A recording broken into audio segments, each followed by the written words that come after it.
After going through 80 player profiles and rankings, we're here today with another mock draft on the channel. But before we get into that, we're on the road to 300 subscribers. So if you guys enjoy the channel at any point, please subscribe to the channel. Maybe, just maybe, tell a friend about it as we're closing in on another milestone. And we appreciate any and all support that we do get.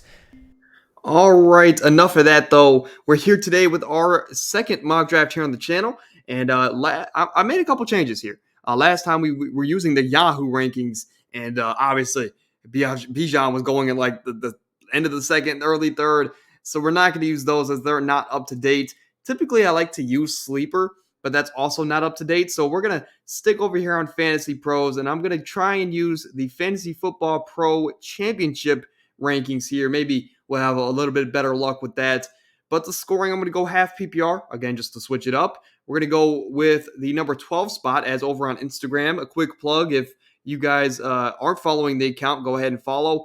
But I asked you guys which spot we're going to have. Last time you guys gave me number 6. This time we're at the dead end number 12 spot. And we're also going to have 3 wide receivers in this draft. So it's going to be a little different here, but that's always good because that's always time to experiment, try new things here in the offseason. But here we go. We're going to start the draft here as, wow, a lot of running backs go off the board early. And let's look at the draft board as I already know who I want to start here. But this is something you're not going to see this year, at least maybe in your home leagues. But Christian McCaffrey goes 1, Jonathan Taylor 2, looking a lot like last year's draft boards. Austin Eckler, Saquon Barkley, followed by Justin Jefferson, Jamar Chase, falling all the way to 6. I would have loved that last week. But Bijan Robinson, Travis Kelce, Cooper Kupp, TYREEK Hill is only 2 spots away from us, which that would have been amazing. And Ramondre, I feel like went a little bit early. But regardless, I think this is a no-brainer start for me. We're going to go Josh Jacobs, a top 6 running back for me, I believe, as of right now. And we're going to pull our roster up here on the left side of your screen. And then we're going to go with Stephon Diggs, a guy who's a top 5 wide receiver for me. Until we know for sure about DeAndre Hopkins, we still have to treat Stephon Diggs like he's a top 5 receiver in fantasy football. And that's what I'm going to do. I'm going to keep him at my top 5 wide receiver. After that Stephon Diggs pick, it went Najee Harris, Devontae Adams, CeeDee Lamb, A.J. Brown, which I love it, A.J. Brown this year, Nick Chubb, Amon-Ra, the Sun God, and that's in the middle of the second.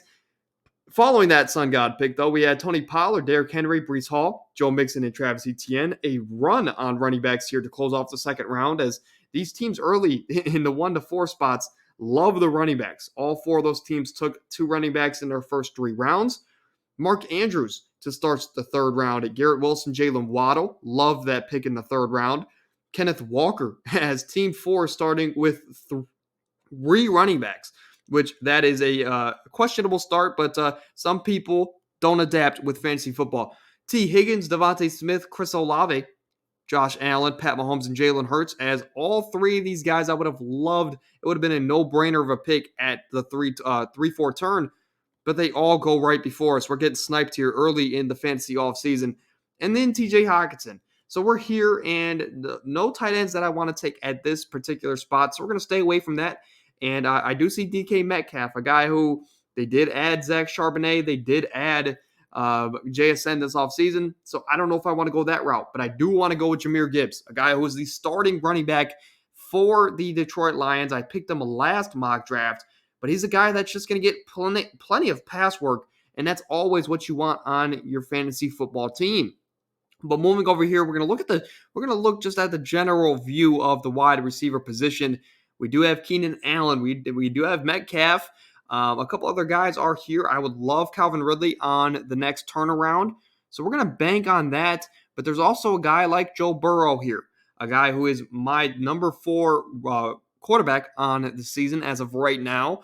And it's tough to pass up on a guy like Joe Burrow, but maybe I can get a stack of a Calvin Ridley, Trevor Lawrence on the way back. So this is going to be a questionable pick here, as I'm going to take DK Metcalf. I'm not the biggest fan of him, to be completely honest, but his talent is there. He's the number 1 wide receiver in that offense.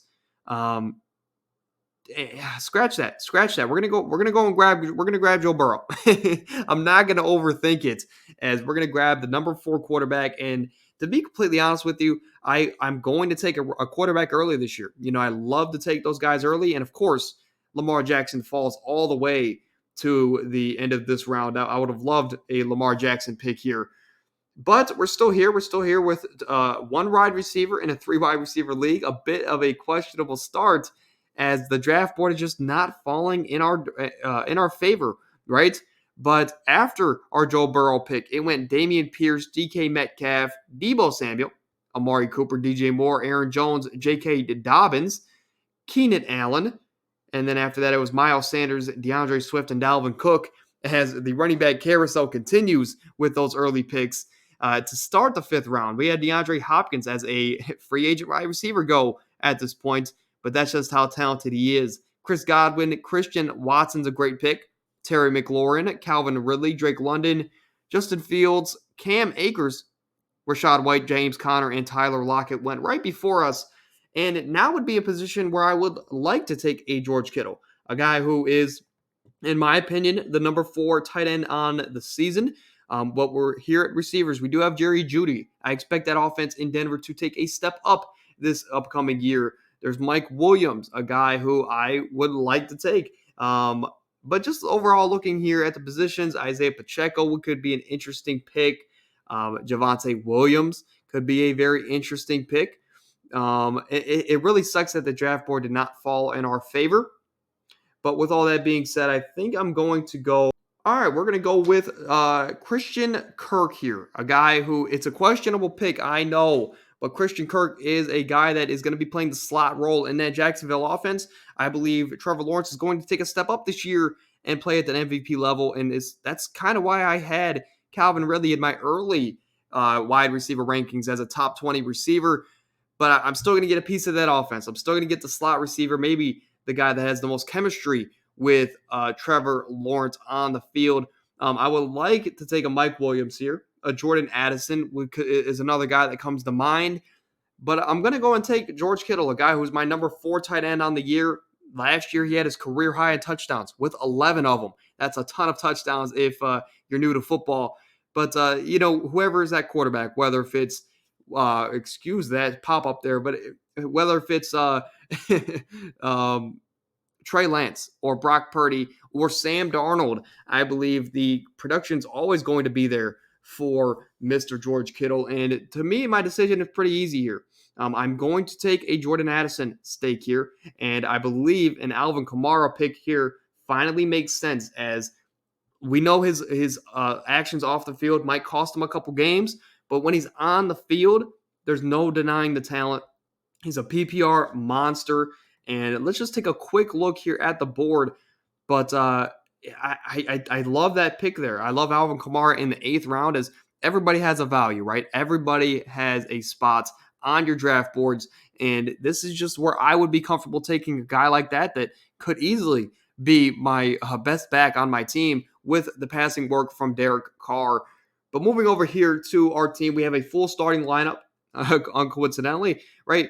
But then we're going to move over. We have some running backs. Damian Harris is an okay pick. Antonio Gibson could get a lot of passing work this year with J.D. McKissic out the door. Alan Lazard, a guy who followed Aaron Rodgers over there to New York. That could be an interesting pick. Evan Ingram could be another pick. As at this point, we're just picking guys that we know have high upside.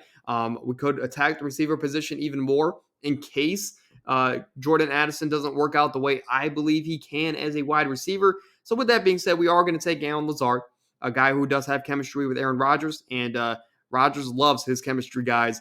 And then we're also going to take Antonio Gibson, a guy that I believe could be used in a bigger role this upcoming year, as with Eric Bieniemy coming over to basically be the co-head coach of this Washington Commanders team, if that's what they're going to be called anymore, right?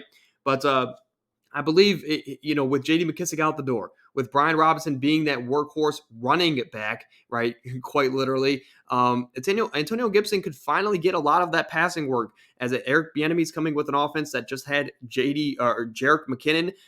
So he's going to be able to, he knows the production and the value of a pass receiving back, right? A guy that can take the pressure off of the running back and the quarterback there. And I believe Antonio Gibson can finally do that this year. A guy like Jaylen Warren can be a very interesting pick here, as Mostert is also here, a guy who is the running back on one of the most explosive offenses in the NFL. But that is going to lead us to a very interesting decision. Tyler Boyd is there. We have DJ Chark, who's going to be there with a rookie quarterback. How much trust do you put in Bryce Young year one? I believe in him, but I'm not going to take a part of that offense here in fantasy football, at least this season, right?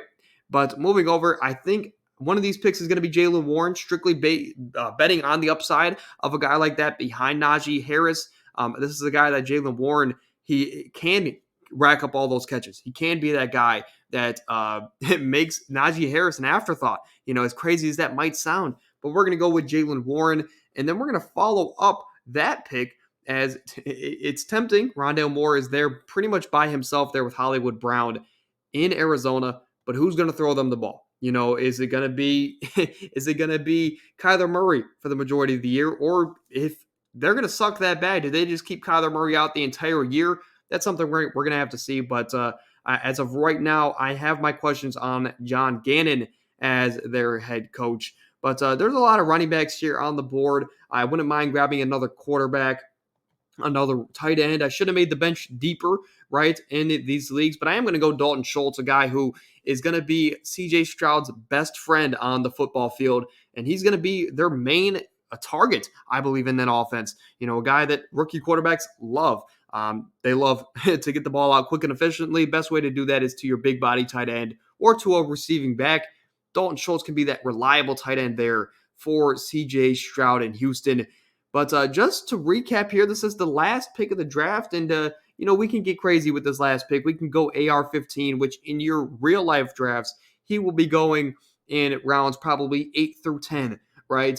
But in this draft, obviously he slips, and we're going to take advantage of that. Maybe let's say people don't understand the hype. Geno Smith is another guy who is a top 15 quarterback for me. Same as Russell Wilson, a top 14 quarterback for me. But I'm just going to, with the last pick in the draft, you go for upside, and I'm going to go for Anthony Richardson, and that's going to complete our team. You see the team on your screen right now. We have Joe Burrow and Anthony Richardson as our quarterbacks. At the running back position, we kind of killed it, in my opinion. We have Josh Jacobs, Jahmyr Gibbs, Alvin Kamara, Antonio Gibson, and Jaylen Warren. At the receiver position, we're lacking. I'm not going to lie, but we do have Stephon Diggs, that workhorse over there in Buffalo. We have Christian Kirk, the slot receiver in that Jacksonville offense, and Jordan Addison, a guy who I think can really surprise people, maybe, be a top 25 receiver here in fantasy football this upcoming year. And to finish off our receivers, we have Allen Lazard, and I believe that is it. We do have George Kittle and Dalton Schultz at our tight end positions, and that's going to do it for our team. I think it is a very solid draft. The draft board didn't go the way we expected. I do love to take quarterbacks early, and that is with Joe Burrow this year. We missed out on the top 3 guys, as you see, but I believe this was the mistake of the draft, was taking Joe Burrow. What I should have did, right, in a perfect world was maybe take Deebo Samuel or Calvin Ridley with this pick, and then come back around with a Lamar Jackson or Trevor Lawrence to get a stack, and then go on from the draft from there. That would have changed everything. But you live and you learn. That's what mock drafts are about. Definitely not our best work, but it's still a very solid team with a lot of upside here, especially at the running back position. Let me know what you think down below. But without further ado, I'll see you guys next week, as we're going to continue to crank out 4 videos a week, 2 fantasy, 2 sports podcasts here on the channel with my co-host. Hopefully you guys enjoyed. We're on the road to 300 subs on the channel, so subscribe if you haven't. Help us get to that next big milestone. We can't do it without you.